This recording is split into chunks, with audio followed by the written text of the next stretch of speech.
bienvenidos a ¿Conoces la Biblia?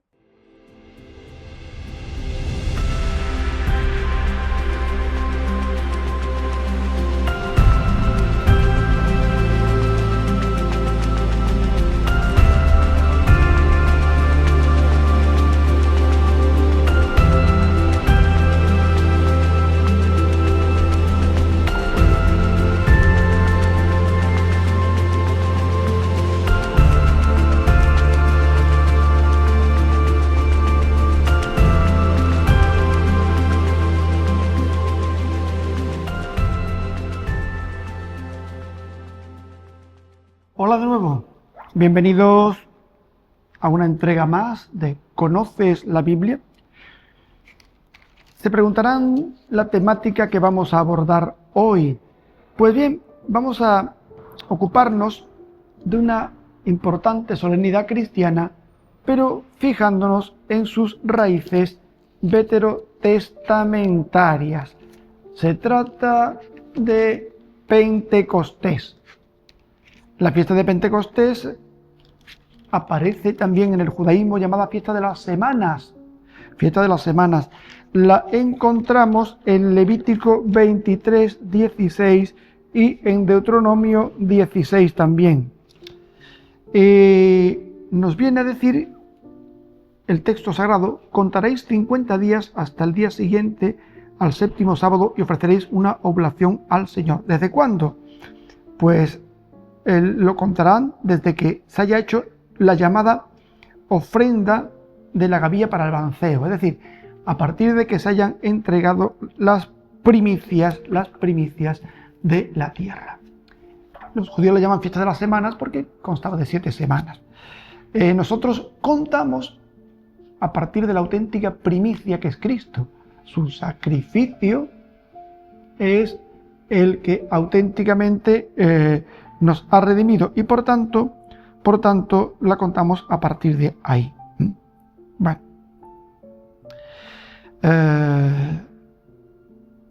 Bien, pues ¿qué más podemos decir de Pentecostés? Pues bueno, lo primero que podemos decir es que nosotros lo asociamos con la efusión del Espíritu. Tiene un gran protagonismo el Espíritu Santo. Y también tiene un gran protagonismo el don de lenguas por el discurso de San Pedro en los Hechos de los Apóstoles el día de Pentecostés, en el que él empieza a hablar, y los apóstoles también, y toda la gente que hay allí escucha en su propia lengua las magnalia Dei, las maravillas de Dios. Todas esas cosas forman parte del misterio cristiano de Pentecostés y vamos a intentar ir desgranándolas todas ellas una por una. Vamos a comenzar realmente con el discurso de Pedro y con el día en particular.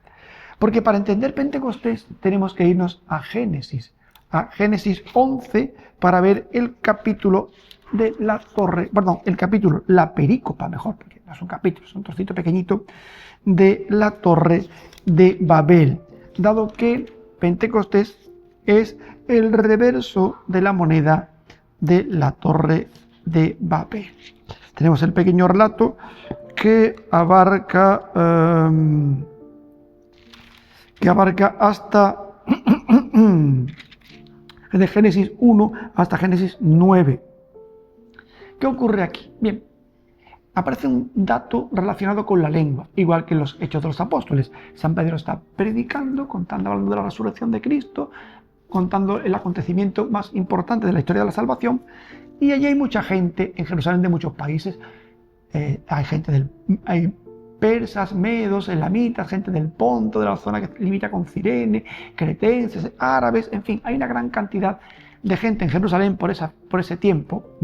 Y están escuchando todos en su propia lengua las maravillas de Dios. ¿Qué tiene esto que ver con la Torre de Babel? Bueno, pues si nos fijamos en el comienzo del relato, observaremos que dice: toda la tierra hablaba una misma lengua con las mismas palabras. Es decir, la situación ideal del hombre es de comunicación total.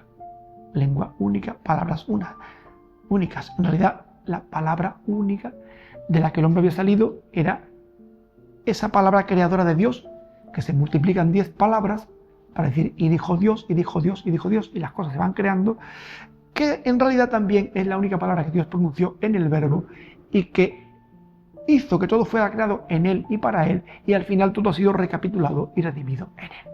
Por eso las palabras que hablaban los hombres en un principio, la palabra a cuya imagen habían sido creados, es la misma palabra a cuya imagen han sido redimidos que está diciendo San Pedro en su discurso, y por eso son también una sola palabra, aunque haya muchos hablantes de diversas lenguas las que las oyen. Bien, ¿qué pasó en Babel? Bueno, pues en Babel lo que pasa es que el hombre emprende un proyecto, llamémosle prometeico. No sé si entenderán ustedes, pero lo explico un poquitín por si alguno no lo supiera. Viene del famoso héroe griego Prometeo, que quería pues invadir el mundo de los dioses. Así que los hombres de Babel deciden contravenir el mandato divino. Vamos a hacer una ciudad. ¿Para qué? Una ciudad es el lugar de aglomeración, de congregación. La gente se reúne allí para vivir juntas, casi hacinadas. Y para no dispersarnos, dice el texto. El texto dice para no dispersarnos, en lo que dice el texto de la Torre de Babel. Bien, dice, no sea que nos dispersemos sobre la superficie de la tierra, dice el versículo 4. Pero claro, Dios le había mandado en Génesis 1 que se dispersaran, llenaran la tierra y la sometieran. Ellos quieren pensar que la unión hace la fuerza porque tienen otro proyecto también alternativo. Quieren construir una torre que llegue al cielo. O sea, el hombre quiere invadir el espacio de Dios, el hombre quiere convertirse en Dios para sí mismo y desposeer a Dios de sus prerrogativas. Bien, ¿y cómo van a hacer esto? ¿Cómo van a hacer este proyecto tan megalómano? Pues dice, vamos a preparar ladrillos y a cocerlos al fuego. La verdad es que los mismos antiguos sabían que el ladrillo no era un material apto para hacer una obra perenne. Los egipcios mismos construían grandes bloques de piedra labrado para que sus pirámides duraran como duran hasta hoy. Igual hacían las grandes civilizaciones mesopotámicas. Así que el ladrillo resulta que no parece ser el material adecuado. Es un símbolo de que el hombre no tiene la materia prima para alcanzar ese sueño divino que quiere. Y además querían usar alquitrán en vez de argamasa. Ya que voy a usar el ladrillo, por lo menos una argamasa dura y contundente que los consolide. ¿Qué va? Alquitrán. Están usando un proyecto efímero con materiales efímeros. Y así quieren construir la torre. La torre, según ellos, tiene que llegar al cielo. Pero no parece que alcance su objetivo. De hecho, Dios dice, bueno, vamos a... baja el Señor a ver la ciudad que los hombres están construyendo. Si Dios tiene que bajar, el objetivo ha fracasado, dado que la torre tenía que alcanzar el cielo y no lo alcanza. El hombre por su propia cuenta no tiene capacidad para alcanzar el cielo. Se queda cortísimo en su proyecto y en su afán. El mandato divino fragua en la dispersión de las lenguas, pero en realidad el texto nos está mostrando un aspecto muy claro. El hombre que construye al margen de Dios no es capaz de entenderse entre sí. La comprensión entre los hombres solo se da con el auténtico lenguaje, la auténtica palabra a través de la cual han sido creados. Si el hombre se margina de Dios, su lengua se confunde. El texto presenta a Yahvé como protagonista de la lengua, de confundir la lengua porque él es el protagonista de la historia, pero en realidad también tiene cierto protagonismo, porque si yo dejo a Dios, que es el que mantiene unido mi capacidad de comunicación, efectivamente, por mor de Dios, mi lengua se confunde con la del otro porque yo ya no tengo el cimiento, el pegamento que une mi capacidad de comunicarme. Esa lengua especial de la que hablaba el profeta Isaías, una lengua de iniciado. Ese oído especial de que hablaba el profeta Isaías, un oído espabilado, no lo tengo porque Dios es el único que me lo da y yo no estoy cooperando con Él, sino que quiero hacerlo todo al margen de Él. Con lo cual el fracaso está garantizado. Y los hombres al final lo que no querían hacer, que era cumplir el mandato divino, lo cumple merced a su propia incomunicación. Pues es el pasaje que está a la base de Pentecostés. En Pentecostés ocurre lo contrario. Los apóstoles no tienen una palabra suya ni pretenden sustituir a Dios. Saben que la iniciativa es divina, que Dios es el que ha bajado del cielo para encarnarse y para compartir nuestra suerte y que ha vuelto al cielo con el Padre. Dios es el único capaz de comunicar el cielo y la tierra, tal como lo prometió, tal como aparece en Génesis 28, en el texto de la escala de Jacob. Bien, pues así es como aparece realmente en Pentecostés. Y esta gente pues empieza a hablar no su palabra, sino la palabra de Dios, y todo el mundo, aunque no comparta la lengua física, lo entiende. Lo entiende porque se sienten configurados, sienten la imagen de esa palabra en ellos. Y esta palabra al final está mediada por el Espíritu, el don del Espíritu. ¿Cómo es el don del Espíritu? Pues San Lucas lo describe como lenguas, precisamente como una alusión a ese lenguaje universal que se hace entender como lengua, como la ruptura de la confusión de lenguas de Babel, que pasa a ser una en Pentecostés. Lo entiende así el evangelista y autor de Hechos, San Lucas. Y por eso se posan lenguas sobre ellos. Y si hay lenguas de fuego, el fuego es el elemento divino. El fuego aparece en la zarza que no se consume en el relato de Moisés. Por tanto, el fuego es la presencia incombustible de lo divino. Además, el fuego tiene otra cosita más. Es un elemento purificador. El fuego purifica la intención de manera que uno no pretende hacer nada propio, ni por amor propio, ni por beneficio propio, ni por fama propia, sino que el fuego lo purifica todo. Por eso San Lucas prefiere presentar el don del Espíritu como lengua, porque permite hablar, y como fuego. San Juan, por ejemplo, habla de una manera distinta. Cuando se lee en la liturgia de este año, de este 2025, el Evangelio de Pentecostés, se dice, bueno, que Jesús sopló sobre sus discípulos y le dijo, recibid del Espíritu Santo. Juan 20. Pues, ¿qué es lo que pasa entonces? Que Jesús está también acercándose al Génesis. El Génesis nos presenta un espíritu que se cierne sobre las aguas, igual que ese espíritu divino como lenguas de fuego que hablará para crear, que está sobre los apóstoles, pero un espíritu que sopla donde quiere, dirá también el evangelista San Juan. Y un espíritu que se confunde con el viento. Pero además es una cosa muy importante. En el Génesis 2, cuando Dios crea al hombre, le insufla un hálito de vida en sus fosas nasales para que adquiera resuello. Entonces el hombre es recreado y revive, recibe un espíritu nuevo. Recibe ese Espíritu Santo de esa manera, imitando el gesto de la creación del hombre. Como dice el Salmo 104, si el Señor le retira su espíritu a los vivientes, expiran. Por tanto, ese espíritu se lo otorga. Y le otorga un espíritu especial que rápidamente comporta algo importante. Comporta la ruptura del estado de fragilidad del hombre, porque trae consigo el perdón de los pecados y la capacidad de perdonarlos. El hombre es frágil, pecador, pero ya puede ser rehabilitado merced a ese espíritu que habita en él si lo escucha y lo obedece. Tenemos una gran cantidad de dones en este día de Pentecostés. El Espíritu está haciendo todas estas cosas en las personas. Crea de nuevo, trae la facultad del perdón y sobre todo va a capacitarnos para darnos unos sentidos espirituales que nos hagan aptos para comunicarnos con Dios. El Espíritu siempre ha estado en la Sagrada Escritura. Estaba en Génesis 1, ya lo he dicho, cirniéndose sobre la faz del abismo. Pero después fue dado a personajes especiales, fue dado con medida. Fue dado un espíritu de inspiración, por ejemplo, a los ancianos que iban a ayudar a Moisés en su tarea de atender y juzgar al pueblo.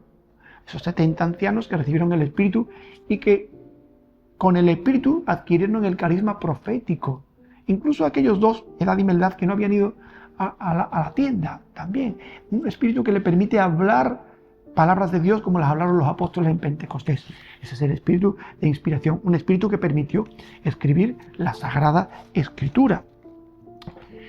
Y bien, también entregó un espíritu de acción a los jueces, por ejemplo, que se sintieron invadidos, agitados por el espíritu. Un espíritu que se reposó también sobre el rey David y sobre los grandes profetas, que en sus vocaciones, como Isaías y Jeremías, también fueron beneficiarios del Espíritu del Señor. Un espíritu también que arrebataba a Ezequiel y lo llevaba de un lugar a otro. Ese espíritu era dado con medida, pero el profeta Joel, en el capítulo 2, dice que llegará un momento en que ese espíritu se va a dar sin medida y se comunicará a toda carne. Todos vuestros hijos e hijas profetizarán. Ese momento es el de Pentecostés, es el que a nosotros nos ha beneficiado. ¿Y para qué se da ese espíritu? Bueno, ese Espíritu lo recibimos en el bautismo y es nuestro compañero de camino. Está con nosotros. ¿Para qué? Bueno, primero, para que nuestra fe pueda ser auténtica. Recuerden al apóstol San Pablo, nadie puede decir Jesús es Señor si no es bajo la acción del Espíritu Santo. El reconocimiento de Jesús como el Hijo de Dios es obra del Espíritu. Y todas las cosas importantes que hacemos es fruto del Espíritu. El Señor le dice a los apóstoles en el cuarto Evangelio, me quedan muchas cosas por deciros, pero no podéis cargar con ellas por ahora. Cuando venga el Espíritu de la verdad, Él os lo enseñará todo. ¿Qué es lo que enseña el Espíritu? ¿Una doctrina nueva? ¿Cosas diferentes que Jesús no había explicado? No, no hace nada de eso, sino que arroja luz sobre todas las enseñanzas de Jesús que los discípulos en aquel momento no podían comprender. Ellos compartieron con Jesús todo su ministerio, le vieron hacer milagros, le vieron curar enfermos, le vieron estar muertos, le vieron decir muchísimas cosas y sin embargo no fueron capaces de dar la cara por él cuando llegó la pasión, porque el temor humano les aferró, porque en el fondo no comprendían. El Evangelio lo dice muchas veces, no comprendían lo que Jesús les estaba diciendo, no podían cargar con las cosas que Jesús les estaba comunicando. De esa manera llega el Espíritu y se convierte en un pedagogo que hace clara, diáfana y comprensible la enseñanza de Jesús, que permite exclamar a los discípulos de Emaús, ¿no ardía nuestro corazón cuando nos explicaba las Escrituras por el camino? Que permiten ver a Jesús y reconocerlo en la fracción del pan, que permiten que la fe, como dice Santo Tomás de Aquino en el Tantum Ergo, preste un suplemento para lo que le falta a los sentidos. El Espíritu que es septiforme, el 7 es el número de plenitud, tiene todos los dones que el Espíritu nos da para poder vivir en nuestra vida cristiana con plenitud. El Espíritu es el auténtico protagonista de la vida del cristiano. Sin él no haríamos nada. La gente que lo olvida, que lo abandona, pierde el norte y trata de buscar a Jesús solamente en lo humano, en su recuerdo histórico, en lo que pudo hacer, en las cosas que dijo. Intenta rastrear, aferrarse a las imágenes, con muchas personas que solo en nuestras calles tratan de buscar imágenes del Señor o de la Virgen y de los santos para poder percibir algo con los sentidos. El Espíritu no hace así. El Espíritu da unos sentidos nuevos que te permiten captar toda la plenitud, en cuanto esto es posible a un ser humano, del misterio de Cristo. Por tanto, Pentecostés supone un nuevo comienzo total. Todos los que vamos detrás de aquel gran misterio estamos siguiendo la estela de los apóstoles y no estamos en inferioridad de condiciones con ellos. Mucha gente se podía lamentar diciendo, bueno, si yo hubiera conocido a Jesús o que fueran personas, si yo hubiera podido hablar aunque solo fueran 5 minutitos con él, ¿cómo hubieran cambiado las cosas? Pues a lo mejor no. Sus apóstoles estuvieron con él mucho tiempo y no llegaron a ningún convencimiento. San Pablo, si yo lo hubiera conocido, hubiera predicado, pues alguna gente lo hubieran tachado de integrista, de machista y de poco más.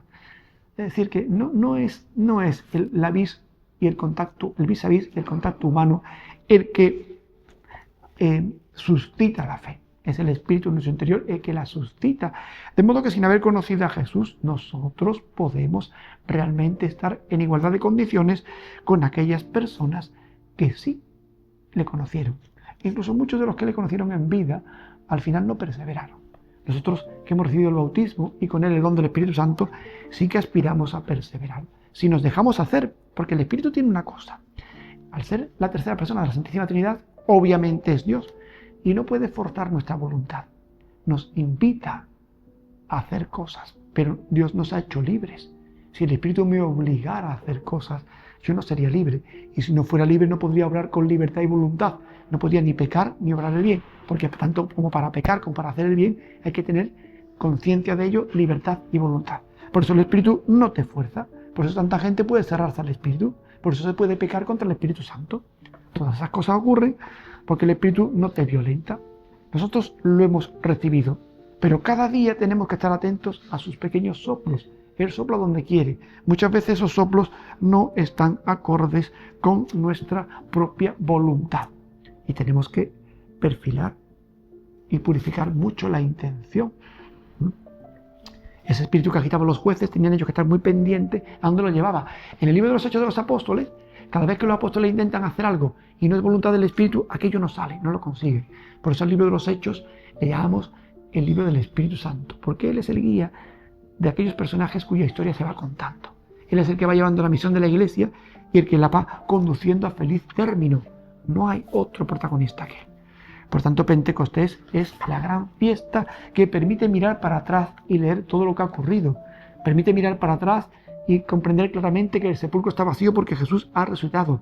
Permite mirar para atrás y comprender que Jesús sigue vivo en medio de nosotros, que podemos verlo de manera espiritual, en nuestra oración, en nuestra intimidad con Él, y de manera real, en la presencia eucarística, en cuerpo, alma, vida y divinidad, que Jesús se queda con nosotros, pero es el Espíritu el que nos infunde esa realidad solo vivida desde la fe, que también el Espíritu nos asegura que somos hijos, nos hace clamar Abba Padre, y que nos manifestará un día lo que seremos, pero nos hace intuir aquello que estamos llamados a hacer.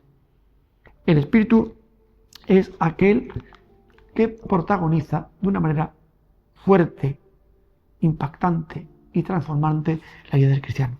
No es poca cosa que Pentecostés sea esa gran fiesta en el centro del misterio de la salvación. Comienza el Espíritu Santo en el principio de la Escritura, aleteando sobre el abismo para dar lugar a la creación, continúa dándose con medida al pueblo de Dios en la antigua alianza, aparece en el bautismo de Jesús para mostrar que desciende sobre él como un igual, y se da a los creyentes en Pentecostés para convertirlos en auténticos discípulos, y finalmente se consumará en el Apocalipsis. El Espíritu y la esposa dicen: ven, que lo diga, ven Señor Jesús. El Espíritu se apresura nuestro deseo de la parusía y nuestro deseo de los desposorios místicos con Cristo, que tendrán lugar en la consumación de los tiempos de la que nos habla el Apocalipsis. No es poca cosa, este gran misterio. Podemos repasarlo espigando toda la Sagrada Escritura, de adelante para atrás, y veremos cómo la presencia del Espíritu es diáfana. No lo olvidemos nunca, no lo echemos a un lado, pensemos que Él es la garantía de nuestra salvación y que Él nos conduzca siempre a el ansiado puerto. Tenemos toda la Biblia para encontrarnos con Él, para reflexionar sobre Él y para obedecer a sus mociones que actúan en nosotros. Bueno, pues espero que hayan sido enriquecidos con todos estos matices que le hemos dado a la figura del Espíritu Santo, y que lo vean con otros ojos y que sepan siempre ser dóciles a sus impulsos que se sienten pequeñamente de un modo tenue en el día a día. Les dejo pues para que sigan conociendo la Sagrada Escritura, y terminamos con la bendición. El Señor esté con vosotros, y la bendición de Dios Todopoderoso, Padre, Hijo y Espíritu Santo, descienda sobre vosotros. Amén.